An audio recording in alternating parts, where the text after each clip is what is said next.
In the far north of India, behind the snowy passes and peaks of the Great Himalayan Range, there are hidden mountain valleys of great beauty where ancient Tibetan monasteries keep watch on the human soul.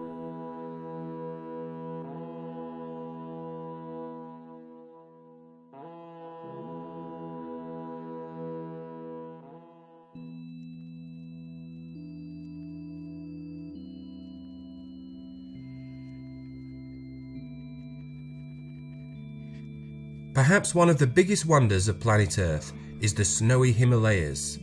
The Himalayas are unique. There is nothing that can be compared to them. Nothing can describe their proximity to both space and Earth at the same time, a feeling that descends on you when you are climbing the Himalayan passes. For almost 9 months a year, western Tibet is cut off by deep snowdrifts, which make the high mountains absolutely impassable. Only an aeroplane can connect this Himalayan oasis with the rest of the world.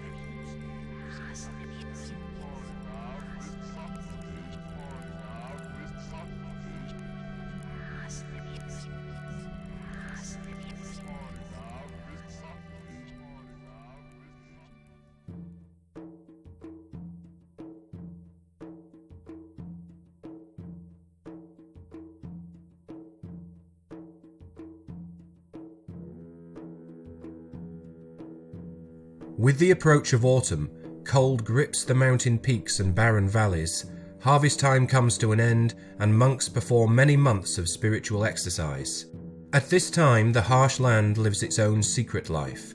Winter is the time for long monastic services, held in the dim light created by yak-fat lamps. It is also the time for great Buddhist celebrations, for pilgrimages to remote monasteries, sacred rituals, and the lamas' dances.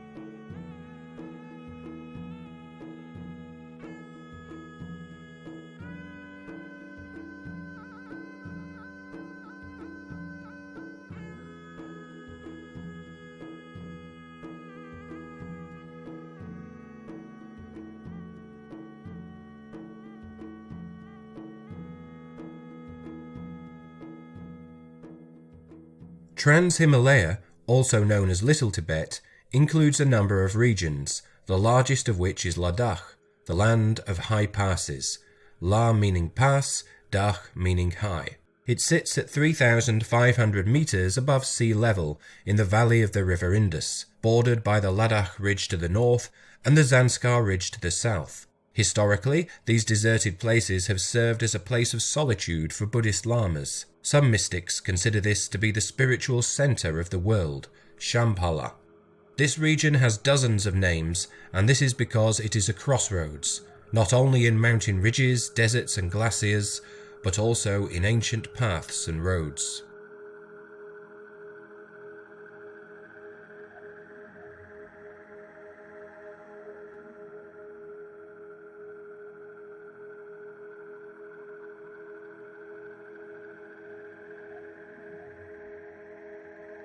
In ancient times, only shepherds with their yaks walked the mountain slopes. In the 14th century, the Buddhist pilgrim Tsongkhapa began to systematically spread the doctrine of the Great Buddha, but the first Buddhist monuments in this region are dated to the 8th and 9th century AD. Since then, Buddhism in its northern Tibetan form has been the dominating religion of these harsh places. Gompa monasteries tower over almost every village in Ladakh. The first human settlements which have been found in the Himalayas are dated to about 8000 BC. Since then, the northern Himalaya region has been home to several civilizations and has served as an arena of coexistence for various peoples, sometimes peaceful, but more often with a systematic destruction of each other.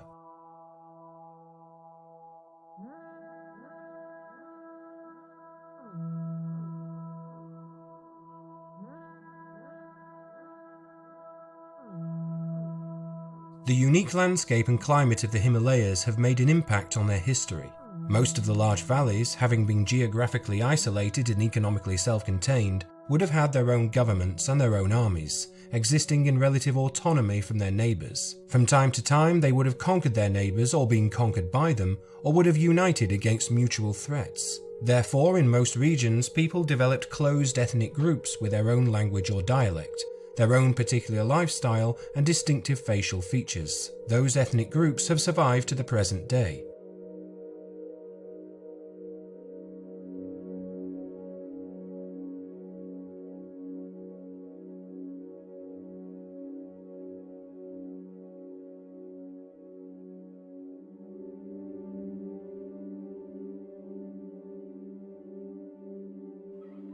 The spiritual practices of Buddhism require enormous physical and moral strength. Quite often, a number of monks will chant Buddhist texts together in a service that might take several hours. Bearing in mind how cold it is, visitors and pilgrims are offered hot buttery tea to keep them warm.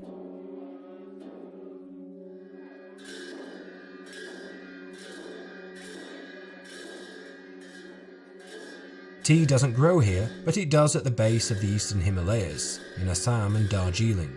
Here the locals mostly drink sweet tea with milk, or more commonly with yak's butter and salt in the traditional Buddhist manner.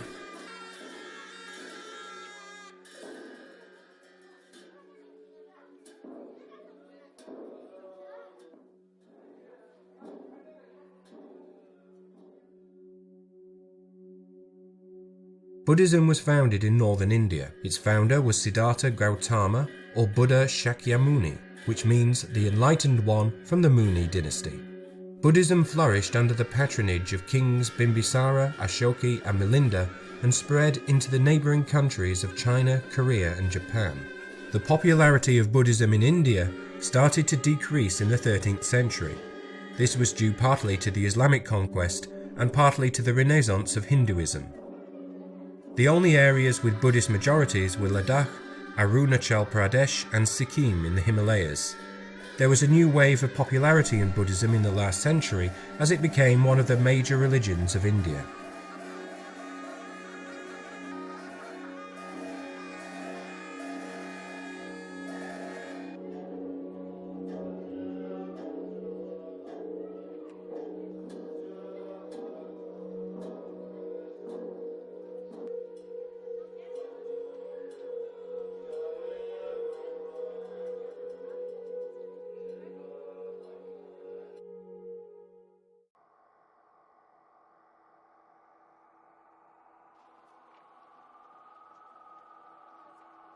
During the festival of Dos Much, the route to the old palace of Leh is extremely difficult, particularly for old and sick people. That's why there are points along the route where they can rest and have something to eat free of charge.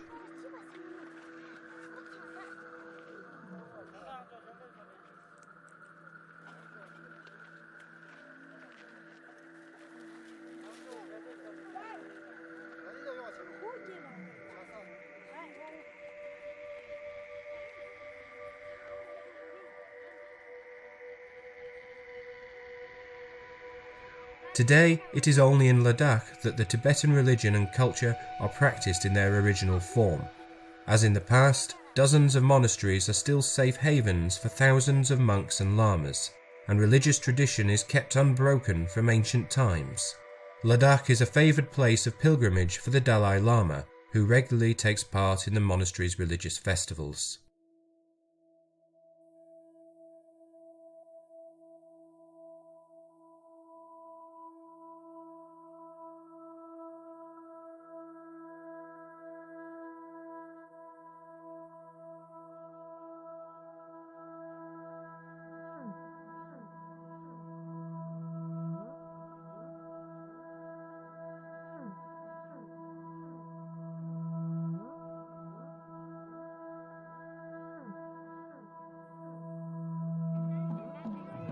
On the eve of the Tibetan New Year, the 29th day of the 12th month, ritual dancing takes place, the aim of which is to banish the evil spirits of the past year.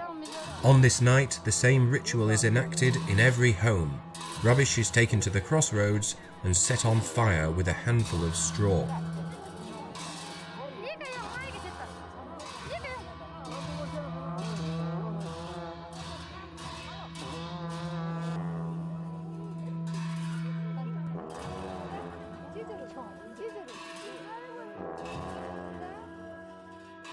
Ladakh is a wild and majestic region whose tranquility is broken by the drums and horns which accompany the ritual dances of the masked lamas. There is a popular belief that a pearl grows beside the heart of those lamas who manage to achieve spiritual perfection.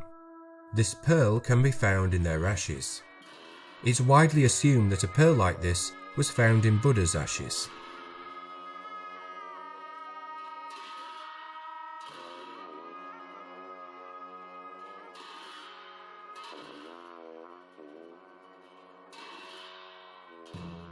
The costume and performance are not just for show, but an expression of true religious belief.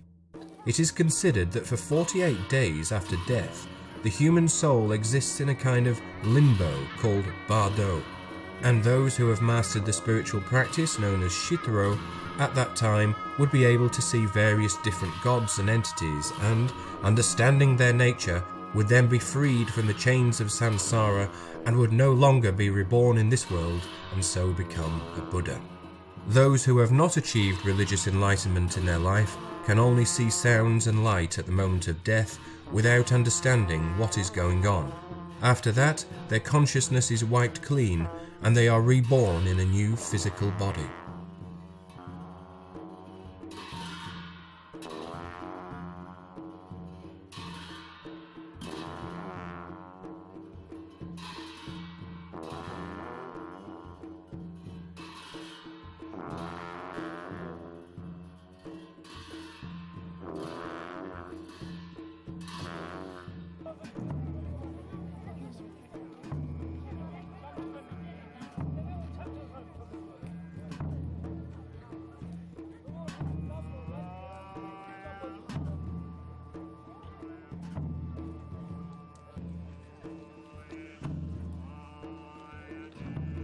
On the improvised stage of the monastery square, more and more mysterious characters appear in colourful masks.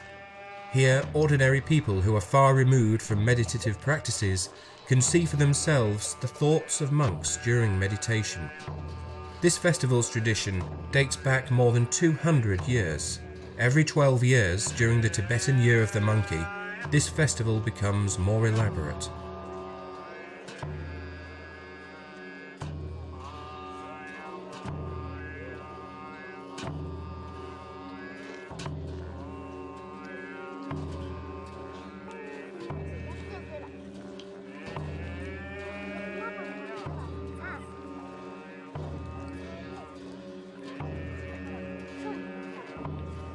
Over the centuries, hardly anything has changed in this religious drama. Here is how the 19th century Russian explorer Natovich describes a religious festival in Ladakh. We took up our places on the veranda quite near the lamas. Almost immediately, musicians produced soft droning sounds from their long horns, accompanied by a curious kind of round drum attached to a pole fixed into the ground. At the first sounds of that plaintive chant, along with his strange music, the doors to the monastery were flung wide open and about 20 people came in. They were dressed as every imaginable kind of animal, bird, devil, and fantastic creature. Whilst from their conical headdresses hung different coloured ribbons covered with inscriptions. Their faces were hidden under skull masks of white silk. The monks walk about amongst the spectators and place on them a piece of white linen to free the faithful from the influence of evil spirits. You are supposed to pay a small amount for this service. The inhabitants of Ladakh are not rich people, so the monks do not manage to make much money out of it.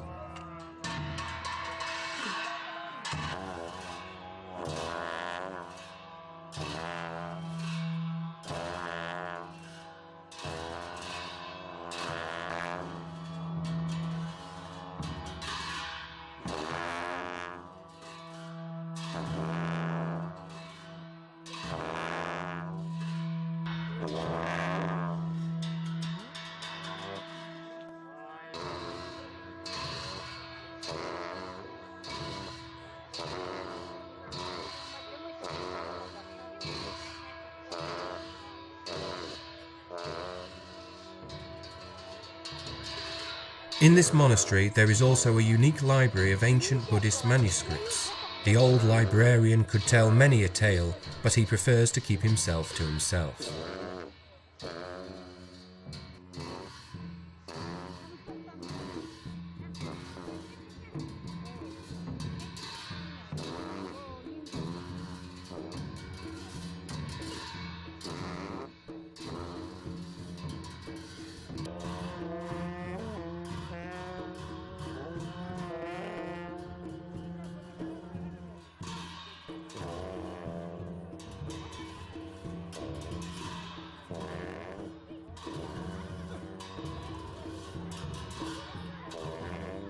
At the end of the event, all those present try to obtain the blessing of the most revered lamas.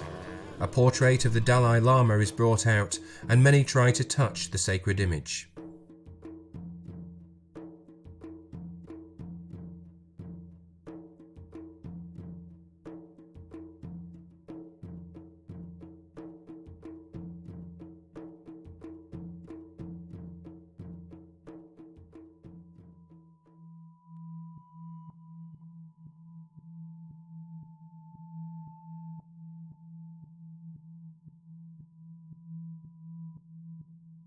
The ancient monastery of Alchi is one of the most important cultural and historical treasures of Ladakh and the whole Buddhist world. Built in the 11th century by the famous preacher Rinchen Zangpo, the monastery is a treasure trove of Buddhist art in the Kashmiri style, and very different from the traditional fresco painting of other Tibetan monasteries. The location of the monastery is quite remarkable. It is hidden away in a river valley, unlike the other monasteries which are built high up on the hills.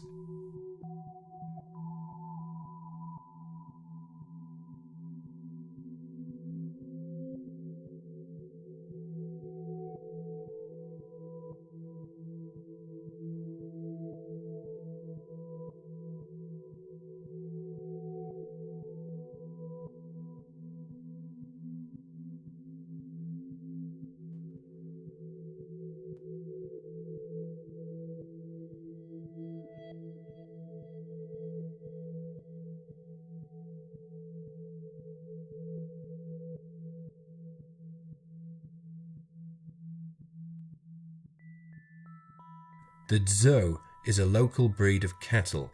It is well adapted to the harsh conditions in the high mountains. Otherwise, there are only goats and sheep to help the ordinary peasant farmers in their hard life. An old woman is spinning coarse woolen yarn, like the thread of life which has remained unbroken in Ladakh for centuries.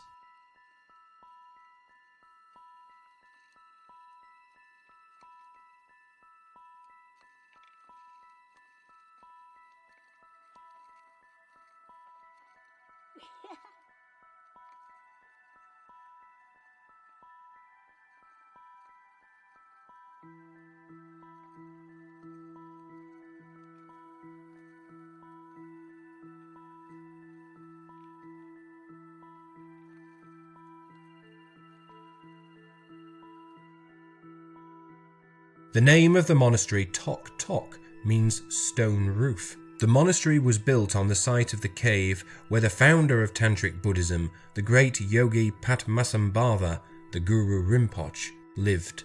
He meditated for a long time in this cave and sanctified it by his presence.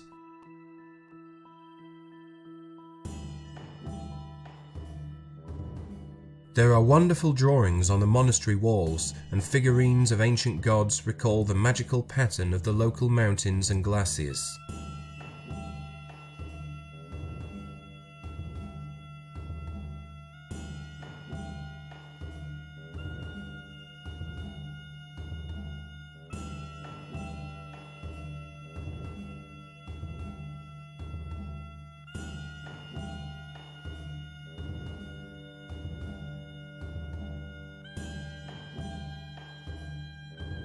The street market in the town of Leh doesn't look anything like those in the southern regions of India.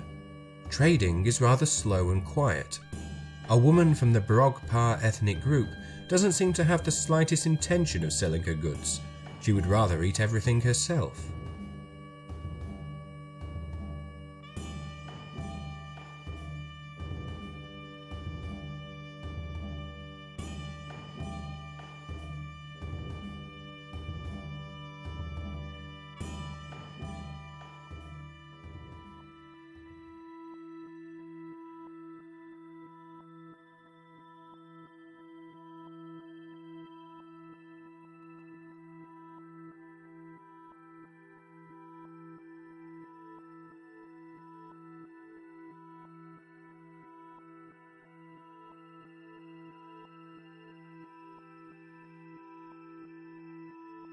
Life in this place glides along easily and slowly, just as it used to centuries ago.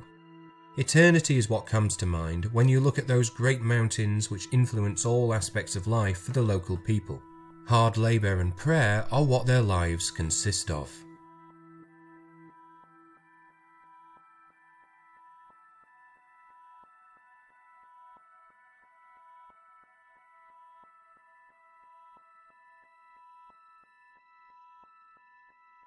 The monastery of Chemde is situated on an inhospitable part of a hill at the foot of which there are many Buddhist stupas. This monastery belongs to the Kagyu sect and was founded in 1645. This is a remote place and there aren't a lot of tourists around. You can stay as long as you like communing with nature and the deep wisdom of Ladakh.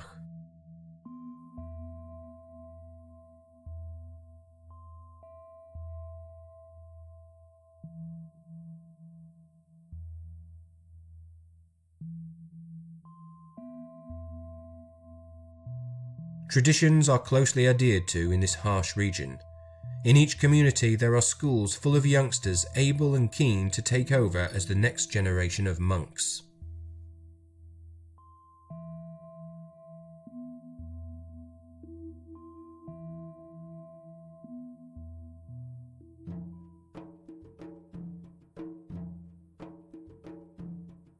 In and near many villages, you will find many religious buildings called chortens and stupas, which are peculiarly shaped stone obelisks. Mani walls, which are made out of stones nearly 1 meter high, engraved with religious texts, poles with prayer flags stretched between them, and so on. You must only walk around them in a clockwise direction. You may not climb, put objects on, sit on, or urinate on chortens or mani walls as you may on ordinary stone walls. The monastery of Likir is well respected among local women. As soon as they have a spare moment, they always come to its courts, stairs and passageways to spin the prayer wheels and offer up prayers to their stern gods. Some of them, in spite of being very old, always find a moment to visit the holy places even on the way to market.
Amazing encounters await us in these remote places. This man comes to the monastery of Likir every day, sweeping stones off the path where they have fallen during the night. He sweeps his path to the monastery each day because this is his path to the temple.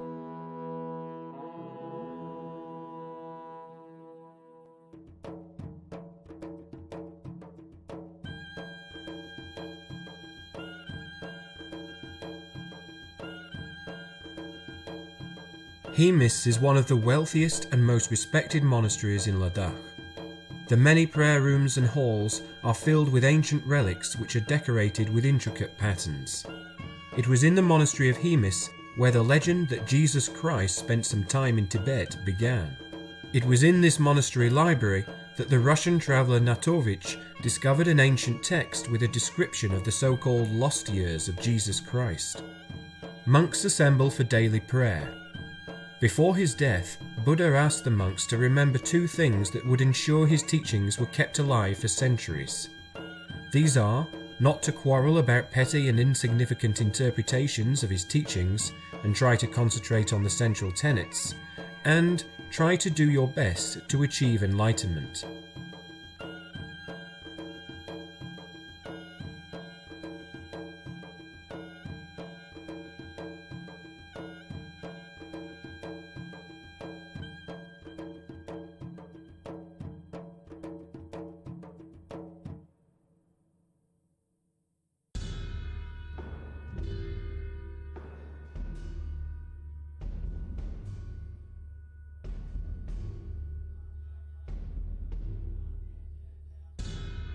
Despite the rich and substantial legacy of Buddhism, all its teachings are concentrated in 4 so-called noble truths. Life is suffering, suffering is for a reason, suffering can be stopped, and there is a way to stop suffering. It might seem amazing at first glance how simple and easy it sounds. There is no mention of what you should believe in, or what rituals to take part in, or what days off of fasting. The reason for that is that every man chooses his own way through life, which is carved by karma. A man will have more understanding in life if he understands his own path and follows it. It's only logical that there are several currents or movements in Buddhism which coexist with each other. The rituals, mantras, and ceremonies of Buddhism vary according to individual taste. They were all created later so that the student can find his path to a deeper understanding of Buddha's teaching. Regardless of the original codes and practices, it's not compulsory to follow the rituals and ceremonies. Everyone can take whatever part in them they wish. The important thing is the understanding of practical action.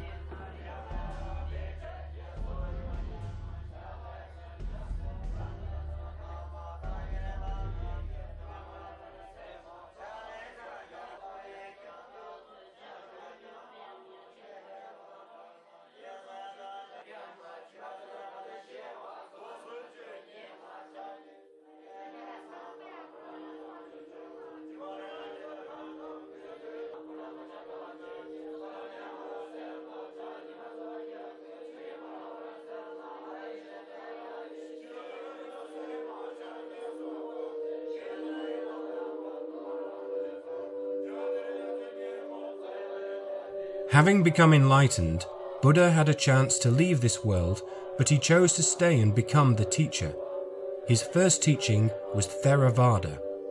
Theravada, Hinayana, the lesser vehicle, says that every person can find liberation without any outside help.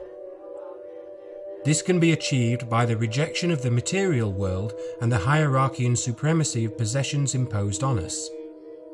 He who walks this path does not consider himself to be part of this world, and so does not burden himself with all its sufferings and conventions. Those who achieve enlightenment will leave this world immediately, as there is nothing to hold them here. The path of Theravada can take thousands or millions of reincarnations.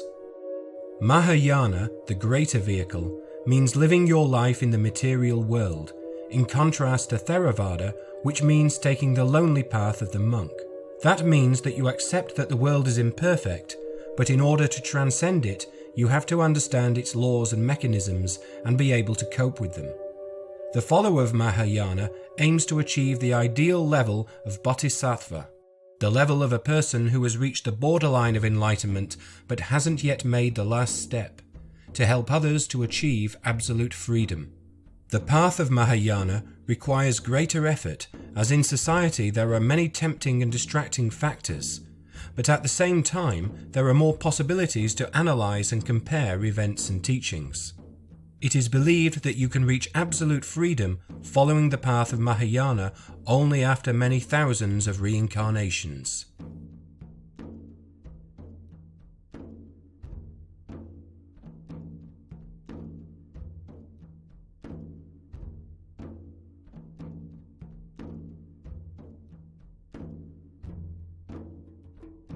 There is usually a lunch break in the afternoon. You have to gather your strength for the many hours of prayer and meditation. The food is simple: rice porridge and some stewed vegetables.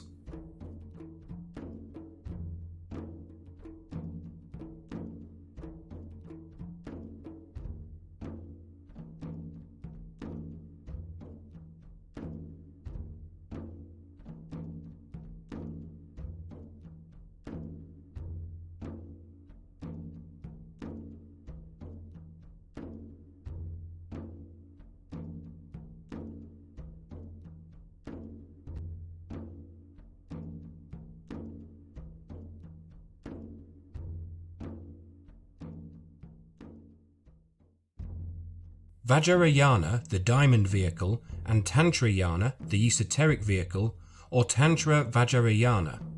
This is the third, final, and all-uniting teaching of Buddha. Tantra allows you to advance in your spiritual development by taking part in formal actions and rituals which are usually passed from teacher to pupil.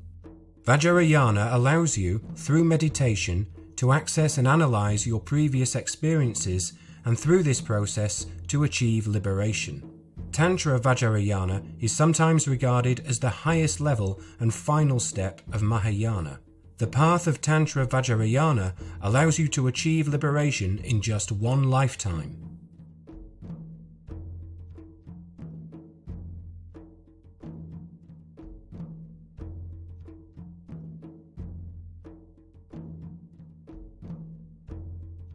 Because Buddha's students didn't have a complete understanding of his teaching, there are several schools of thought. Gelugpa, the Yellow Hats, the Dalai Lama belongs to this tradition. Kagju Pa, Buddhism of the Diamond Path. There are many followers of this outside India and Tibet, thanks to Lama Oli Nidal. Nyingma Pa, the Red Hats, it is thought to have been founded by Padmasambhava. Sakya Pa originated in the monastery of Sakya, which was founded in 1073. According to historical tradition, the different schools use similar terminology to describe completely different things. Their methods and rituals may vary.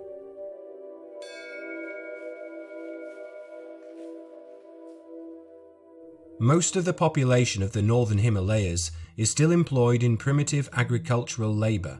Their settlements are usually situated 3,800 to 4,000 metres above sea level. They grow oats, barley, potatoes, peas, turnips, carrots, and a number of other crops. In the more fertile regions like Leh and the valley of Nubra, they grow apples and apricots. Where possible, they rear poultry and cattle such as sheep, goats, yaks, and zo. In the less fertile higher regions, nomadic livestock farming remains the only activity. Sheep, goats, and yaks can be found everywhere right up to the snow line.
A herdsman's family gets together for the national festival of Losar, the Tibetan New Year. The men say prayers and the women bustle around and cook the food.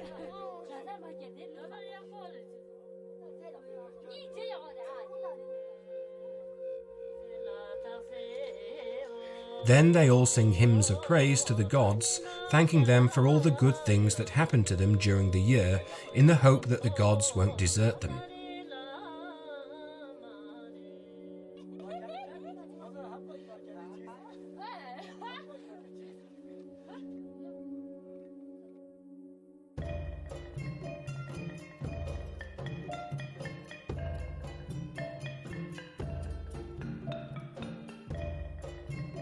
The children, of course, are waiting for the sweets.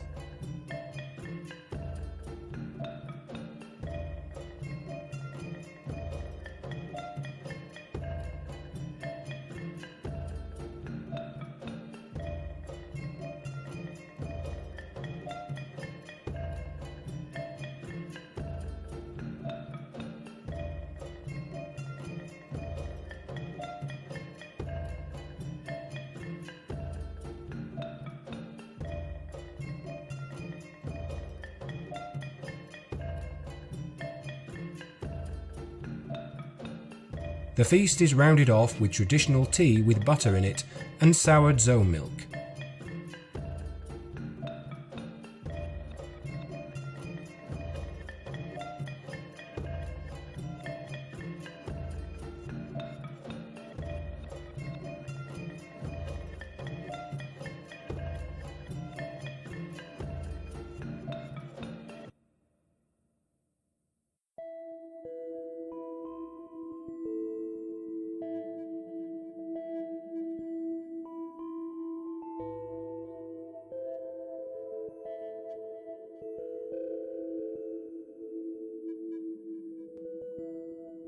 Between the Zanskar mountains and the Great Himalayan Range, there is a province called Zanskar, so large and vast that its name is usually mentioned along with Ladakh to describe the whole region.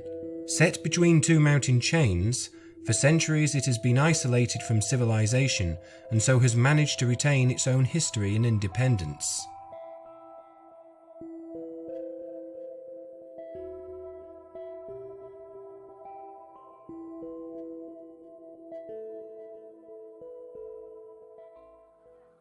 The settlement of Chiling is famous for its blacksmiths.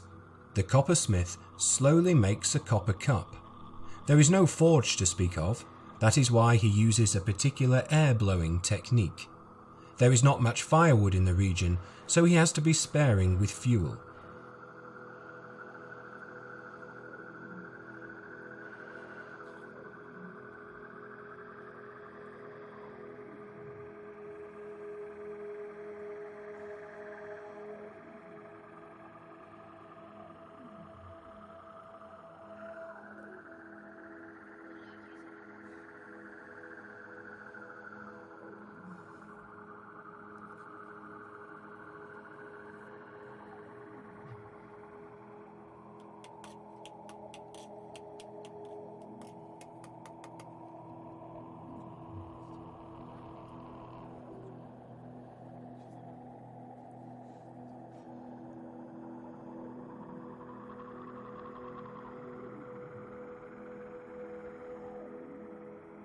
The craftsman oxidizes the copper with dried apricots and apricot puree so as to give a golden patina to the finished product.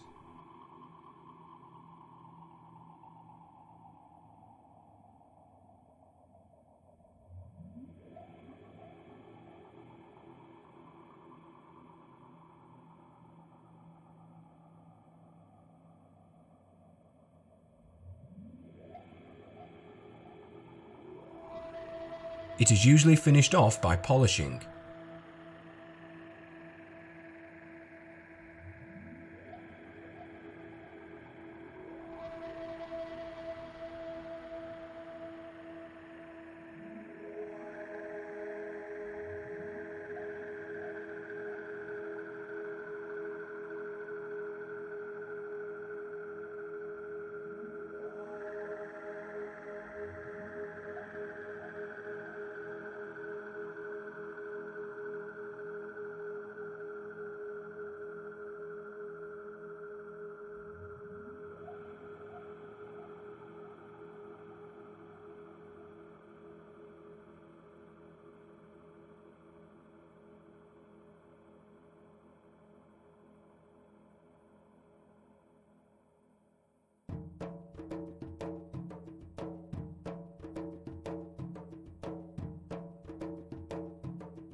Barren land needs to be generously manured. Men load up the manure and women spread it on the land.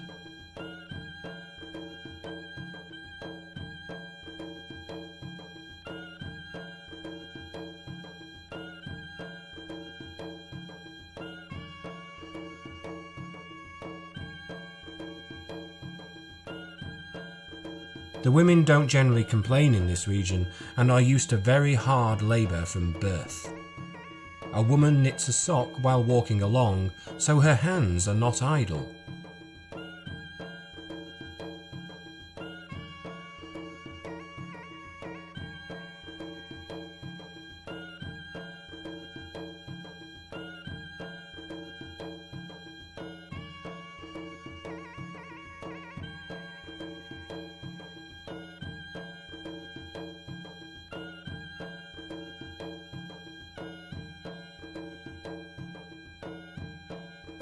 Monotonous and routine labour doesn't leave much time for anything except prayer.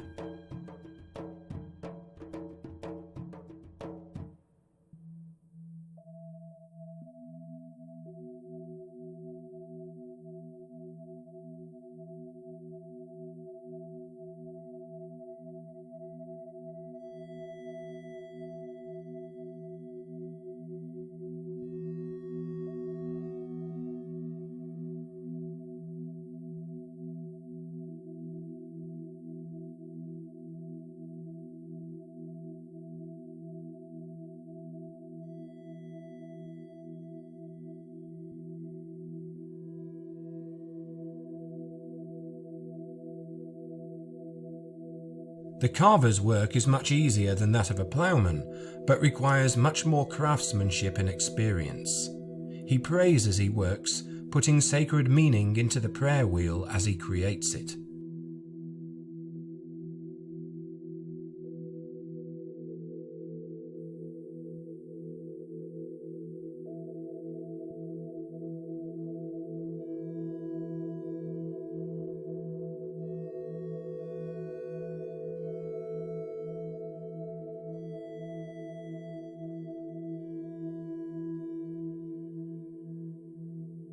The river Zanskar doesn't freeze in winter due to its vast current. For centuries it has flowed down to the warm valleys as if it wished to bring purity and holiness to the region.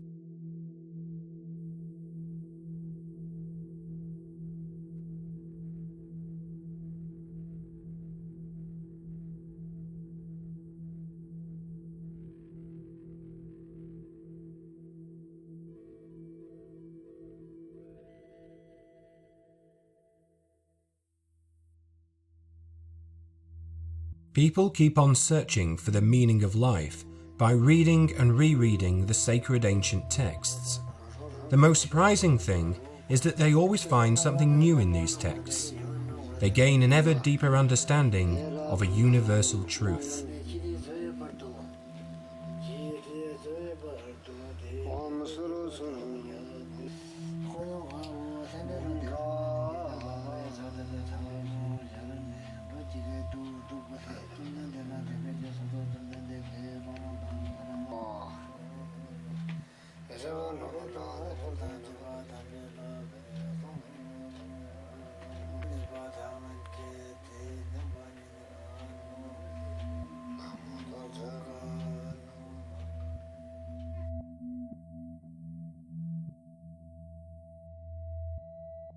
Truth is everywhere, in the breath of the mountains and the crystal clear ringing water of ancient rivers.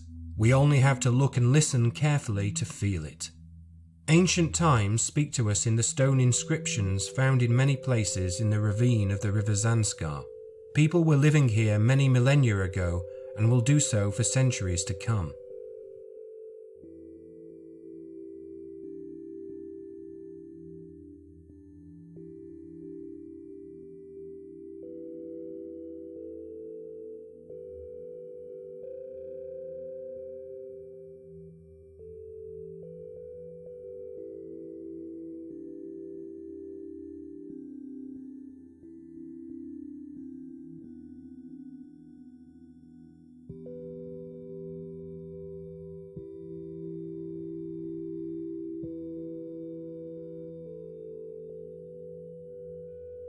To the north of the Ladakh range is the warm, fertile valley of the river Nubra, extending as far as the foothills of the Karakorums.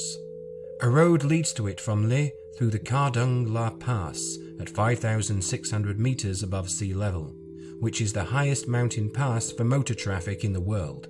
A sign placed on the Kardung La Pass reads, "The highest road open to motor traffic in the world, altitude 18,380 feet. Because of its proximity to areas disputed by India, Pakistan and China, from time to time the highest altitude war in the world erupts, which is why it is usually under martial law. For the foreign offices of many countries, the state of Jammu and Kashmir is on the list of potentially dangerous areas where visitors are advised not to go. This is a result of the ongoing Indo-Pakistani conflict and of the activities of Muslim separatists who are encouraged by Pakistan in their desire to break away from India. It is also a result of interreligious conflicts. None of this applies to Ladakh, Zanskar and other areas of mainly Buddhist or Hindu populations. A stay here is quite safe and secure.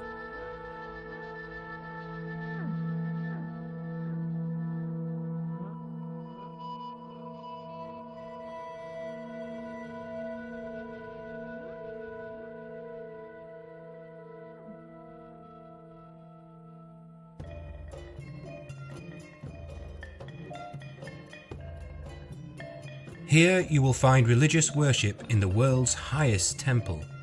It is so close to heaven that the gods can hear people's prayers from here.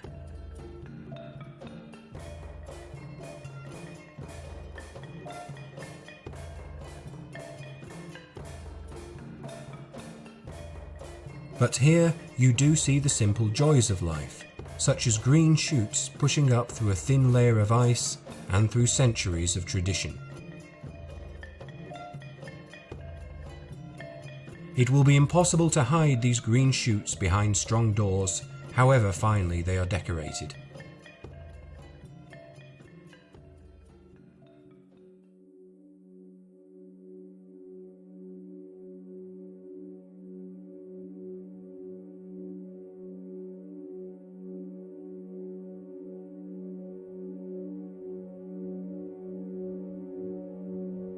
In the prayer hall of the Shea Monastery, daily spiritual exercise takes place. What amazed us when we were there was that the monks did not concern themselves with their own salvation. They are praying for the happiness and prosperity of the whole world. They were entrusted with a great secret, and they intend to keep that secret forever.